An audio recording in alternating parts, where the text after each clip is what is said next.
xoş gördük. Dünən 9 oktyabrda, düşənbədə Azərbaycan və Rusiya prezidentləri arasında görüşdən sonra Bakıda aylar öncə Rusiya cəsusu adı ilə həbs edilmiş şəxslər bir-bir indi azadlığa buraxılır. Onlardan biri də elə birincisi Sputnik Azərbaycan İnformasiya Agentliyinin icraçı direktoru və hökumət o vaxtı saytları, mediaları xəbər paylaşırdılar ki, həmin o şəxs İqor Kırdavix Rusiyanın cəsusudur və Azərbaycanda çoxlu cinayətlər törədirmiş və Dövlət Təhlükəsizlik Xidməti yatmışdı, indi oyanmışdı və bu şəxsləri həbs ediblər. Özdəki DTX həbs etməmişdi, yadınızdadır. Onları polis, maskalılar gəlib götürüb aparmışdı Azərbaycanla Rusiya arasında o gərginlik olan ərəfədə. Bəs nə baş verdi, nələr baş verir, nələr? Nə danışıblar İlham Əliyev Putinlə düşənbədə, barışdılar və daha nələrdə razılaşdılar? Xahiş edirəm ki, sona qədər izləyin, bəyənin, paylaşın, daha çox insan izləsin. Mən sizə düşənbədən Əliyevlə Putinin danışığını da göstərəcəm. Orada özünüz görəcəksiniz ki, gərginliklər üzdə bəzi məsələlərdə görsənsə də, amma xəlvətcə həmişə olduğu kimi alışları, verişləri qat-qat artıbdır. Bunu Putin deyir, İlham Əliyev də təsdiqləyir ki, bəli, bizim alış-verişlərimiz gərginlik olan vaxtıda 6%-dan 16%-ə qalxıbdır. Azad Söz kanalına abunə deyilsinizsə, abunə olun ki, sizdən gizlədilən gerçəklərdən vaxtında xəbərdar olasınız. Bu şəxs İqor Kırdavix deməli Bakıda aylar öncə həbs olunan Sputnik Azərbaycanın icraçı direktoruydu. O azadlığa buraxılıbdı. Bu barədə Azərbaycan hökuməti heç bir xəbər saytları paylaşmır, utandıqlarındandırmı, dünənə kimi cəsus deyirdilər, müxtəlif cinayətlər qoymuşdular, amma indi azadlığa buraxırlar. Ona görə Əliyev hökuməti utanırmı, bu xəbəri paylaşmır və biz bu xəbəri hardan öyrənirik? Deməli, Rusiya prezidentinin köməkçisi Yuri Uşakov Kommersant qəzetinə bunu danışıb bugünkü tirajda.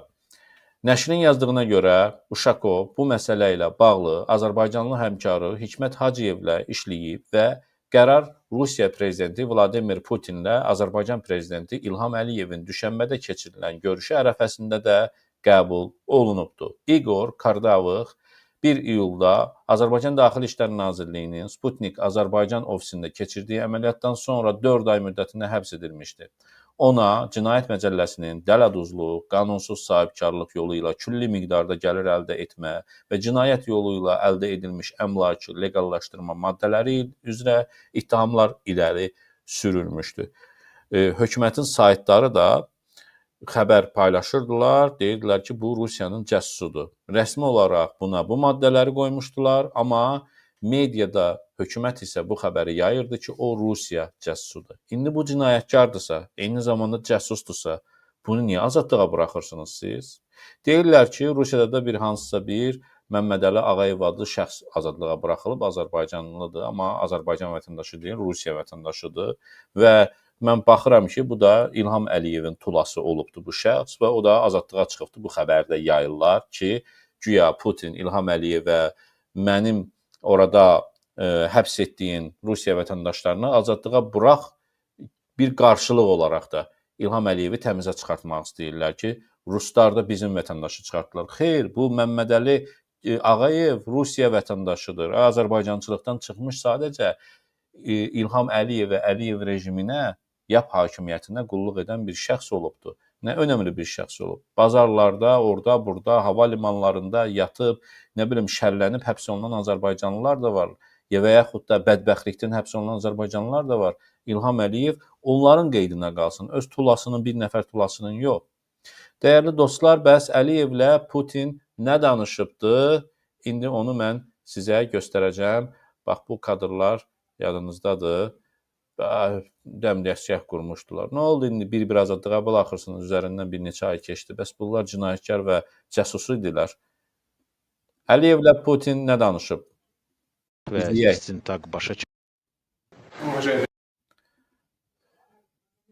Bəziləriniz bəlkə də bəzi nüanslara diqqət etməyib. Baxın, Putin deyir ki, bizim ticarət dövriyyəmiz keçən ildən bu ilə 6%-dən 16%-ə artıbdır. Alışlar, verişlər. Nə məsələdir? Bəs xalq bu alışdan, verişdən niyə xeyir götürmür? Siz xeyir götürmüsünüz, güya arada gərginlik olub, o vaxtı da. Bəs xalq niyə xeyir götürməyib? Xalqa ancaq, ay, Rusiya, düşmən, nə bilim, İlham Əliyev Rusiyaya meydan oxudu. Bunlarla başını qatmağa çalışırsınız Azərbaycan xalqının. Amma altda öz bildiklərinizi, qazanclarınızı yenə də davam etdirmisiniz. Putin özü deyir, təsdiqləyir. İlham Əliyev də ona hə deyir, düz deyirsiniz. Педарович, мы совсем недавно на коротке правда выставки виделись в Пекине. İlham Heydaroğlu, bu yaxınlarda biz sizinlə Pekinlə ayaqüstü söhbət etmişdik. Həmçinin 2 gün əvvəl telefonla danışmışıq. İlk əvvəl istərdim müzakirəni ən həssas məsələ ilə başlayım. Bu baş verən avia faciə ilə əlaqədar və bizim ilk telefon danışıq zamanı mən bu hadisənin sırf Rusiya məkanında baş verməsi ilə əlaqədar üzrxahlığımızı ifadə etmişdim və bütün həyatını itirən insanların qohumlarına başsağlığımı bildirmişdim. Bunu bir daha təkrar etmək istəyirəm və qeyd etmək istərdim ki, sizinlə razılaşdırdığımız kimi ki, istintaq aparılacaq və istintaq başa çatır və istintaqa tam dəstək göstərməyimizi söz vermişdik və hazırda biz onu bilirik ki, bu faciə bir sıra səbəblərdən baş vermişdir. Birinci tərəfdən Ukraynanın pilotsuz uçuş aparatı bizim məkana daxil olmuşdur. Dəyərli dostlar, burada Putin bir az fərqli məsələlərə toxunur. Rusiyanın prezidenti səviyyəsində dilindən çıxan sözlərdir. Bu hissəyə keçmədən öncə mən gördüm hökumətin saytlarında hətta yaltaqlanmaq istəyən özünə yazıcı deyənlər, nə bilim, yəni sanki fürsət axtardılar ki, deyərlər ki, bir şəkili Putinlə Əliyevin şəklini qoyurlar, bu videosunu qoyurlar. Söhbətə, gizli danışıqlara diqqət yetirmədən görürsən Putin əlini yendirib aşağı, qolunu dirsəklənir, prezidentimizin qarşısında əyilir, aciz görsənir. Utanın, utanın. Yaltaqlanmağa fürsət axtarırsınız siz. Nə görüntüdən danışırsınız siz. Putinin bu hər dəfə danışığıdır bu. Hamı ilə danışanda belə danışır. Uşaqla danışanda belə əyilir, belə yıxılır. Bu nə prezidenti xüsusi, prezidentimiz belə oturubdu. Ölün yerə girin. Girməyə, yaltaqlanmağa fürsət axtarırsınız. Qulaq asın, hələ görün nələr var burada. Putin üçün təyyarənin vurulması çox da əhəmiyyət kəsb edən bir şey deyil. Bir neçə uzaqbaşı 10 milyon, bir neçə 10 milyon təzminat pulu ödənilir. 2 kəlmə söz deyir. Sadəcə İlham Əliyev bunu qaldırmışdı dağın başına. Güya bu cəmaatın, millətin dərdindən irəli gələrək Rusiyaya qarşı biraz sərt mövqe nümayiş etdirmişdi, niyənə kimi. Elə deyildi. Sadəcə neft məsələsidir. Neft, Rusiya neftinin satılması. Adnan Əhmədzadə elə-belə həbs olundu. Arxasından nə milyardlar var. Neft, Rusiya neftinin satışı ilə bağlı milyardlar var. Onlardan danışın. Putinlə Əliyevin arasındakı o gizli söhbət, cəmiyyətdən, ictimaiyyətdən uzaq, bağlı qapılar arasındakı söhbətlər, bax bunlardır. Yoxsa təyyarə çox da önəmlidir Putin üçün. Necə o pulu, təzminatı, yəni başqa bir formada güya ödətdirəcək 10 milyon, 15 milyon nədir ki? Onun da hələ bəzilərini Rusiya açıqlayıb ki, ödəmişik biz. Nədir ki o? Və yaxud 2 kəlmə təyyarə barəsində Putin danışır, deyir ki, mən də üzgünəm, üzrxahlıq eləyirəm ki, bizim ərazimizdə belə bir şey olubdur. Etiraf eləyir ki, cinayətkar bizik və cinayətkarlar cəzalarını çatacaqdır. İstintaq başlananda adam da tutulur da. İstintaq başlanırsa adam tutulur, tək araşdırma getmir. Adamlar ölübdür, nə qədər adam ölüb orada. Kimisə tutublar? Yox. Cəmaatın başını nə aladırsınız? 10 milyon təzminat ödəyib, amma Adnan Əhmədzadənin həbsi ətrafında o Rusiya neftinin satışı və s. bunlardan 1 milyard da yox. 10 milyardlar, bir il içərisində 10 milyardlar qazanılıbdır. Qara yollarla qazanılıbdır. Bəs elə-belə quraq vurması verirdi Putin. Ukraynadakı Sokarı, çənlərini, yanacaq doldurma məntəqələrini, bazalarını vurmaqla elə-belə qulaq vurması verirdi İlham Əliyevə. Əliyev məhz Avropadan o tənələrindən, təzyiqindən qurtulmaq üçün, çünki Avropa yapışıbdı İlham Əliyevin yaxasından ki, sən sanksiya altında olan nefti satırsan, Rusiyaya kömək eləyirsən, səndən belə iş olmaz, sənin buradakı əmlaklarına həbs qoyula bilər və s. təzyiqlər, sanksiyalar Azərbaycana da gələ bilər. Zəngəzur tankeri, neçə dənə tankerinə sanksiya qoyulmadı mı Azərbaycanın Avropada? Və ona görə də Rusiyanın neftini son zamanlar satmamağa qərar verdi və yaxud da ki, bu işi təxirə salmağa qərar verdi Azərbaycan hakimiyyəti. Və ona görə Rusiya qəzəbləndi, sokarı vurdu və gərginlik bununla bağlıdır. Təyyarə ilə İlham Əliyevin vecinə də Azərbaycan vətəndaşı. Hə? Qulaq asın, dəyərli dostlar. Və Rusiya Federasiyasının sərhədini keçib gecə ərazimizə daxil olmuşlar. İkinci səbəb isə havadan müdafiə sisteminin texniki nasazlığı olmuşdur və raketlər təyyarəni hədəfə almırdılar. Təyyarəni hədəfə alsaydılar, o dərhal partlamış olardı və təxminən bir 10 metr aralı həmin uçuş aparatlarını vurmağa hədəfləmişdir və təyyarənin zədələnməsi sırf buraxılan raket səbəbindən deyil, həmin uçuş aparatlarının parçaları nəticəsində təyyarəyə. İnanın, mən şübhə içərisindəyəm ki, bunu da ehtimal edirəm, istisna etmirəm ki, Əliyev bu bizim təyyarəmizin vurulmasını əvvəlcədən bilə də bilib, ola bilər bilibdi də, bir oyunun bir hissəsi də olub da, hər şey desən gözləmək olar ha. Yəni o bəlkə Ukraynanın da hansısa bir danışıqlar olub ki, siz Azərbaycan təyyarəsinin yanında olun, belə biz Rusiyadan ayrılmaq istəyirik. Hər şey mümkündür. Sadəcə biz bilmirik onları. Bir edibilərsə, həqiqətən belədirsə özləri bilir, bir də Allah bilir. Bunlar sadəcə ehtimallardır. Mən deyirəm ki, hər şey mümkündür. Xəsarət dəymişdir və ona görə bu səbəbdən çox güman ki, pilot bu xəsarətlərin uçuş hücumu ilə əlaqələndirmiş və bununla əlaqədar dispetçerlərə, bizim dispetçerlərə məlumat vermişdir. Və sonra pilot Maxaçqalada eniş etmək və lakin sonradan fikrin dəyişib, çıxış nöqtəsinə deyil, sonradan Qazaxstana uçmaq qərarı vermiş. Bax, burada niyə İlham Əliyev bu məsələyə toxunmur? Heç kəs buna toxunmadı. Bu, elə belə hər hansısa Rusiyanın istintaqının kapitanı, mayoru deyil ki, əhəmiyyət verməyəsən. Rusiya prezidenti deyir ki, onlara Maxaçqalada eniş etmək tövsiyə edilmişdi. Amma Azal təyyarəsi Maxaçqalada eniş etmək istəmədi. Və istədi ki, Xəzəri atlasın getsin. Bu qarşılaşmışdınız nə kimi bu qədər belə bir xəbərlə? Hə? Onlara tövsiyə olunub Maxaçqala. Bəziləri yaza bilər, deyə bilər ki, Rusun nəyinə güvənirik? Konkret prezidentin dediyi sözdür. Vladimir Putinin ağzından çıxan sözdür ki, onlara tövsiyə olunub ki, Maxaçqalaya inin. Amma onlar enmək istəməyib. Yəni hələ Grozny səmasına gəlməmişdən öncə onlara tövsiyə olunmuşdu Azala ki, Maxaçqalaya enin, girməyin bura. Amma israrla Azal təyyarəsi girmək istəyib və Grozny səmasında artıq o hadisələr baş verib, sonra da heç Maxaçqalaya da enməyib, Xəzər üstlərindən gedibdir. Yəni bu çox qaranlıq məsələlər var. Bizi üzdə göstərilən şeylərlə alladırlar, bu xəbərlərlə kifayətlənirik biz də. Qulaq asın. Orada eniş etmək qərar vermişdir, lakin faktlar olduğu kimi qalır.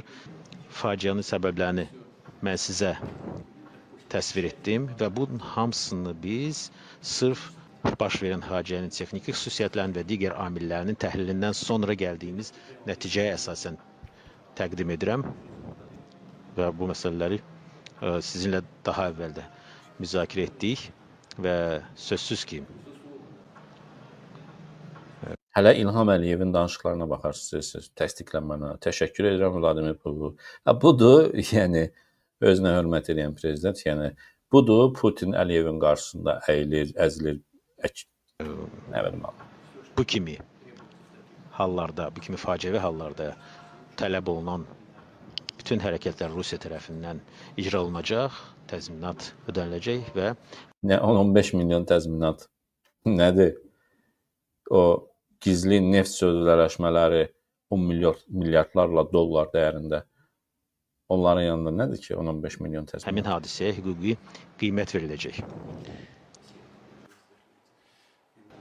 Bu faciə ilə əlaqədar sözlərimiz həyatını itirən şəxslərin ailələrinə bir mənəvi dəstək göstərmək məqsədi daşıyır və İctimai televiziyanın tərcüməçisi də indi baxın Putinin hissə-hissə tərcüməsini verir ki, o da əzilir ki, Putini elə təsvir etmiş olsun. İlham Əliyev isə tərcümədə başqa bir adam tərcümə eləyəcək və şux hamısı da belə cümlələrdə muncuq kimi düzülmüş cümlələrdir ki, İlham Əliyev belə və təəssüf ki, bu insanlar həyatını itirmişdir. Bəziləri həyatını itirmişdir.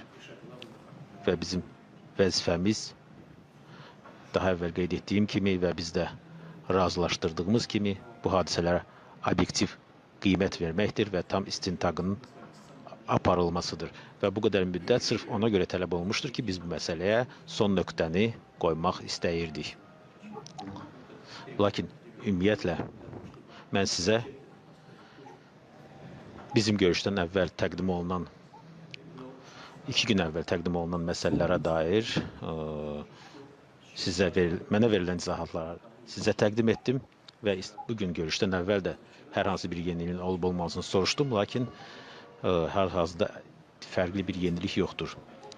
Və bu müzakirəmizin birinci mövzusu, ikinci mövzusu isə ondan ibarətdir ki, bu hadisələrə baxmayaraq bizim maraqlarımız, müştərək maraqlarımız bir çox hallarda üst-üstə düşür və olan olub, keçən keçibdir, alış-verişlərə baxaq, cənab prezident. Oxşardır bizim ticari-iqtisadi əlaqələrimiz. Bütün bu məsələlərə baxmayaraq və bu faciəyə baxmayaraq və ondan doğan bir sıra məsələlərə baxmayaraq ticari-iqtisadi əlaqələrimiz inkişaf etmişdir və keçən il təxminən 16% idi. Yox, daha doğrusu 6% idi. Bu il artıq 16% artım görürük. Diqqət etdinizmi? Bəs gərginliyi idi, bəs düşmənçiliyi idi, bəs soyuq münasibəti idi. Hə? Bir ilin içərisində soyuq münasibət olduğu vaxtda 6%-dən 16%-ə qalxıb, 10% artım olub. Başa düşürsünüz nə deməkdir 10%? Hə? Məsəl üçün, elə bil ki, 1 milyardlıq əvvəl bir dövrəyə var idisə, indi 100 milyon daha artıq olubdur. 10 milyardlıq dövrəyə var idisə, 1 milyard daha artıq olubdur. Bu da müsbət bir göstəricidir. Sizin diqqətiniz sayəsində hər zaman bizim humanitar münasibətlər hər zaman yüksək səviyyədə olmuşdur. Buna görə sizə minnətdarlığımı ifadə edirəm. Və biz də tərəfimizdən, əlimizdən gələni edəcəyik ki, münasibətlərin dinamikasını qoruyub saxlayaq. Və həmçinin regiondakı məsələlər, ümumiyyətlə, beynəlxalq müstəvilərdə bizim komandalar hər zaman sıx əməkdaşlıq ediblər və əməkdaşlığımız yalnız bərpa olmayacaq, davam edəcək və münasibətlərimizdə və bizim müttəfiqlik münasibətlərimizdə imzaladığımız sazişə əsasən inkişaf edəcək və tərəfimizdən bu məsələlərin icrası üçün əlimizdən gələni edəcəyik. Со своей стороны будем делать все для того, чтобы реализовывать все его основные положения. Благодарю вас. Спасибо большое, Владимир Владимирович. В первую очередь хотел бы выразить благодарность. Çox sağ olun. İlk öncə görüşə görə minnətdarlığımı bildirmək istərdim. Daha əvvəl qeyd etdiyiniz kimi, Pekində ayaqüstü qısa söhbətimiz oldu. Həmçinin 2 gün əvvəl də ad gününüz münasibətilə sizə zəng vurmuşdum və fürsətdən istifadə edib sizi bir daha təbrik etmək, sizə, yaxınlarınıza, dost Rusiya xalqına ən xoş arzularımı çatdırmaq istədim. Təbii ki, ötən ilin dekabrında Azərbaycan hava yollarının təyyarəsinin qəzaya uğraması faciəsi ilə bağlı ətraflı məlumata görə xüsusi minnətdarlığımı bildirirəm. Bu məsələ ilə bağlı biz əlaqədə idik. Yadınızdadırsa, o faciəli gündə mən Sankt-Peterburqa görüşə uçurdum və düz təyyarədən bu barədə mənə məlumat verəndə zəng etdim. Siz baş sağlığınızı bildirdiniz və mən tədbirdə iştirak edən həmkarlarımıza obyektiv səbəblərdən MDB-nin qeyri-rəsmi sammitində iştirak edə bilməyəcəyimi çatdırmağınızı xahiş etdim.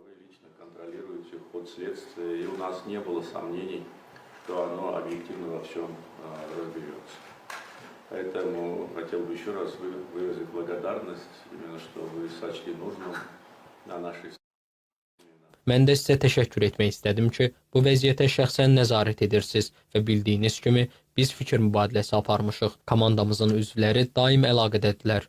году отношения успешно. Siz şəxsən istintaqı nəzarətdə saxlayırsınız və biz şübhə etmirdik ki, siz hər şeyi obyektiv şəkildə həll edəcəksiniz.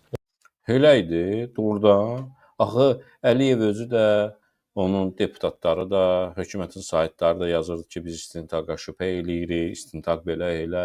Nə oldu indi Putinin huzurunda olanda cənab Əliyev tam əminsənsən, şübhən olmayıb ki, istintaqa nəzarət eləyəcəkdi.